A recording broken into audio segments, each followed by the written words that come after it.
Hey everybody, it's Dr. Carmen Bryant. This is Car Chronicles. Listen, I was having a great conversation with one of my clients, and I was talking about the calibration of the narcissist. And of course, by the time you hear the video or see the video, I have a title for it.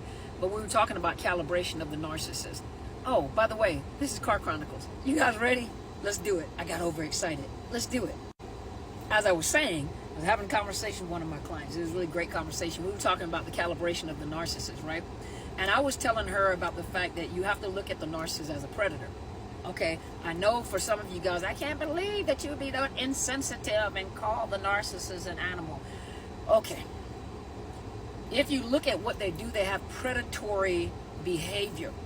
Let's move away from our topic, the narcissist in general, and let's look at those people that are in prison for unaliving people, for sexually assaulting people, for, heinous crimes. And those are predators. Some of them psychopaths, sociopaths, narcissists. Those are predators. They prey on people. They prey on children. They prey on people. That's what they do. So let's go back and shift back to the narcissist. The narcissist preys on people. They're soul hunters. They're emotional vampires. And if you remember the game Battleship? On Battleship, you know that the little ships that are on the battleship are either like this long, they go across like this, or they're kind of long, they go across. So when you're playing Battleship, as you're giving them the numbers and they're putting the little pin marks on top of that battleship, they got to figure out which way the battleship is going, right? Which direction is the battleship facing? So they got to put the pins around it to figure out what direction that battleship is going. Likewise, when it comes to people. The narcissist calibrates to people, especially when you're coming out of a situation with a narcissist, whether it's your parents, whether it is a romantic relationship, whether it's a child. And what they do is, as you guys are healing, as you're going through the healing process, and you're putting up your boundaries, as you're establishing, the boundaries, as you're establishing boundaries. I had this loud fan blowing in the background, my apologies.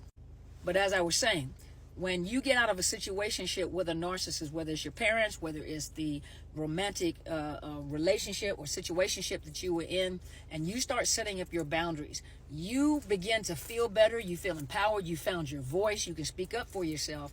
You have to remember that narcissist always looks at you belong to me forever. And they're trying to figure out. That's why some of them go back and they keep pursuing you. Love bombing you. They're pursuing you. They want that energy back. They want that fuel back that you give them. And so what they'll do is they calibrate. They pay attention to you and they calibrate to your frequency, meaning that they calibrate, okay, what is it going to take for me to pull you back in? How far do I have to go? Because you'll notice that they'll do certain things with you that they won't do with other people. And you'll notice that, especially those that, for example, are, maybe elderly and have like diseases or disorders or terminal illnesses or whatever.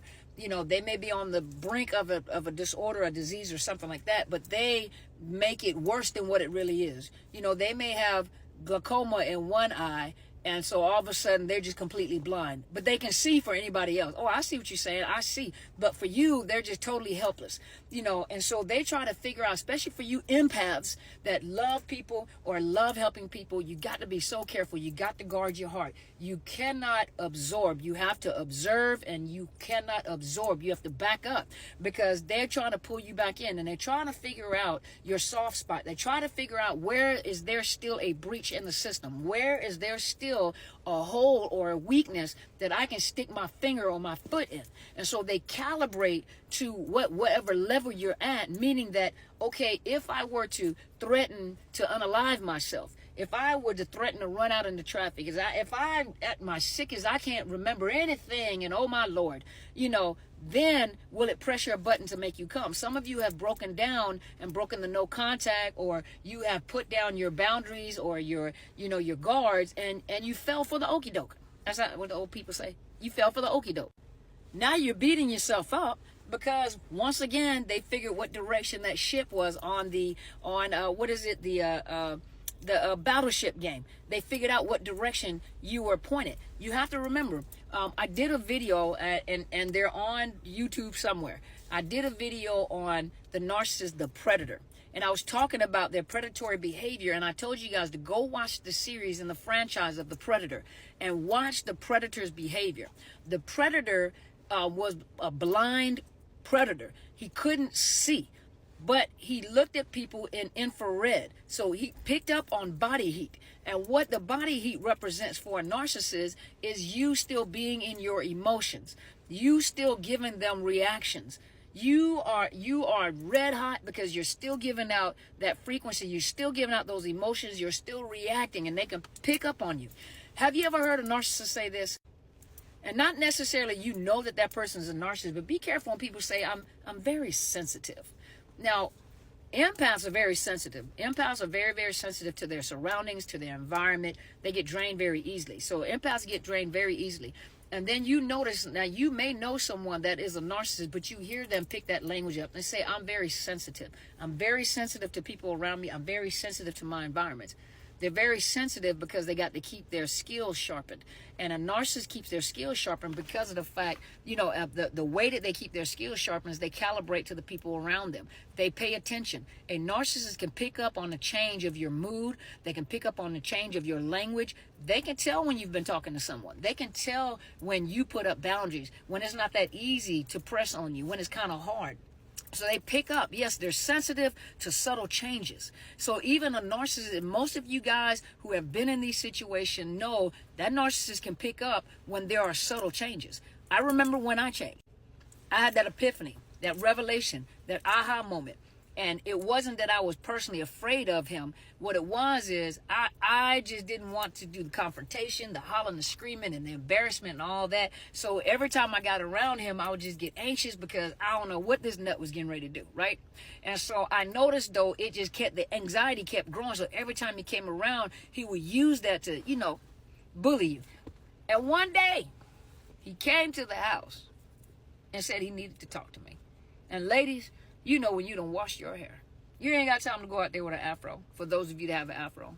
What's up under here? I didn't have time. And he kept pressing the issue. We need to talk. I need to talk to you. And at that particular time, I was trying to dye my hair. I had a thing on my head, a big towel on my head. And it got to a point where I'm tired of this. I'm tired. You get to a point like, why am I afraid in the first place? I'm not even your wife.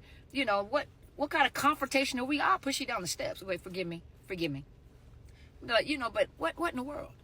I snatched, and I had said, what? What do you want? And the look on his face, this is that, you guys know about the narcissistic stare? You know about when you look into their eyes, you can pick up on certain things that is just, you can't really explain, can't put your finger on it. You can't really put your finger on it, right? And the look that was given to me was like what was the Scooby-Doo look? But the look on the face is more like, and his head cocked to the side, like, and he was trying to figure out, he was trying to locate me, y'all. That's what narcissists do when you start changing, and it's not that easy, and with time, as long as you stay no contact, with time that'll happen to a point where you just don't tolerate it anymore. And what happens is they realize is they have lost control. They have lost the control of being able to make you afraid. They have lost the control of, punking you, getting in your face, getting up real close in your face. And I think at that moment he realized, okay, I don't have that effect on her anymore. And some of you guys have been through that as well. They have this look in their face like, what happened? So they pick up on changes. They pick up on subtle changes. So when you hear them say, I'm highly sensitive, what they're trying to say is they're an empath. But they're trying to say, I'm very sensitive to my environment. Pay attention when they say that. I'm very sensitive to my environment, very sensitive, around people. I can feel their emotions. I can feel what some narcissists try to do is try to make themselves sound like an empath. I'm an empath. Do you know that some narcissists actually think that they're empaths because of the fact that they're very sensitive? Narcissists can be very sensitive too because they have to keep their skills sharp. They're in tune with people. They're calibrated. They calibrate with people. They calibrate to your level. So as you go up, they have to change the game up.